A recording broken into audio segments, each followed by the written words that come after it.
All right, yeah, well, to start with the weekend, that first home win, getting that out of the way, tell us what that celebration was like after that. Oh, it wasn't much of a celebration. I think more relief than anything for the playing group. But a really nice moment, one that we've worked towards. I think the irony, like I said after the game, is we've probably played better at home and not won. Still a strong performance, and we deserve to win the game. So, look, it's a positive step in the right direction for us. If we were just looking at the competition was just this year, you guys would probably be fighting for a final spot. Like, I mean, you must be pleased with the turnaround from last year to this year. Yeah, I think so. I think you look at the second half of the season, obviously we were able to bring in a number 9 in the window and one or two others. I think if we were able to bring in more, you would have seen an even bigger turnaround in form, but we weren't able to because of financial constraints. But there's definitely been a lift. I think if you look at the last 10 to 12 games, we're probably a mid-table team or close to, and that's a step in the right direction. Shows that we're making a lot of progress. A lot of young players, through the adversity are really gaining in experience and bravery and really stepping up to the plate, which is great to see. And like I keep harping on about, some of our senior ones have set a really good platform as professionals to set a really good example for those young guys. So I feel like as players and staff, we've created a really positive environment even through a difficult period, and we're transitioning the club out of a difficult time.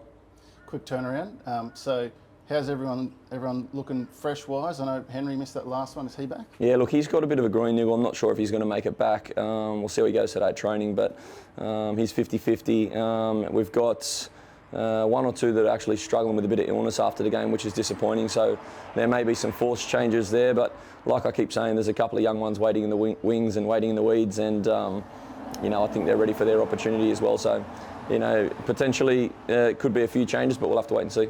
Okay, so I should keep an eye out training today, see if there's anything. Keep your eyes out. I'll keep my cards pretty close anyway, but you keep your eye out and I'll tell you to turn your cameras off at the right time.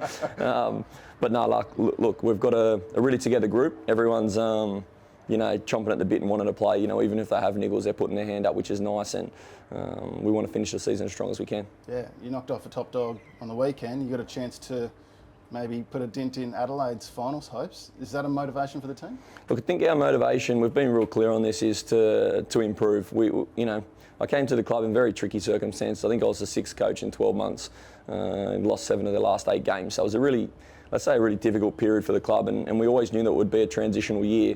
I think we're a little bit unlucky in moments where we've probably deserved to get more out of games with our performances, but haven't.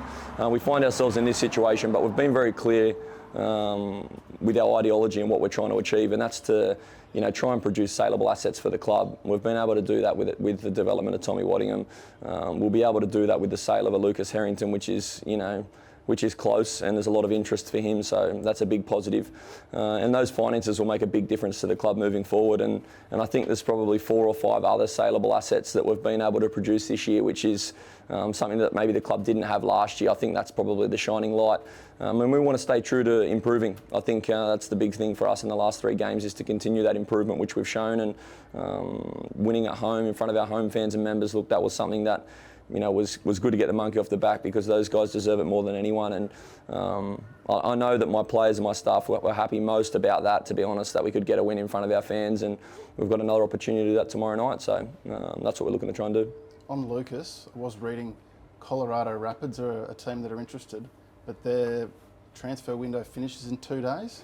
Yeah, look, I won't give too much away, but there's a lot of interest from a lot of different clubs, to be honest, and that's one of them. And it's got to be the right club, the right move, like I always say, for the player, and it's got to be the right business deal for the club. But in a football department, we've done our bit, and that's to take Lucas from under 23s NPL level in the space of 12 months to marking some of Australia's best strikers in the A-League. So, like I said, he's a massive talent. He's a very coachable young lad, so we're very proud of his development, and the sale will sort itself out. Will he be available for the next 2 games? We'll have to wait and see. Cool. Carl Viet is. He's gone through a rough time, I guess, over there. Can you sympathise with the struggles he's been going through?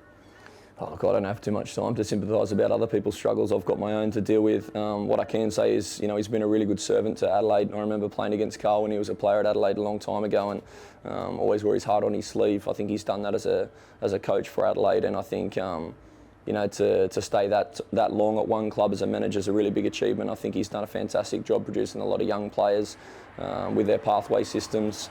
And they set a good example for the rest of the league in how to develop players, in my eyes, because their pathway systems are strong, and they keep producing, homegrown talent. And I think that's something that, clubs like Brisbane Roar need to take a really good look at and make their investment into the infrastructure of their academy. And I think, like I say, with Carl, his tenure comes to an end, but he's done a fantastic job.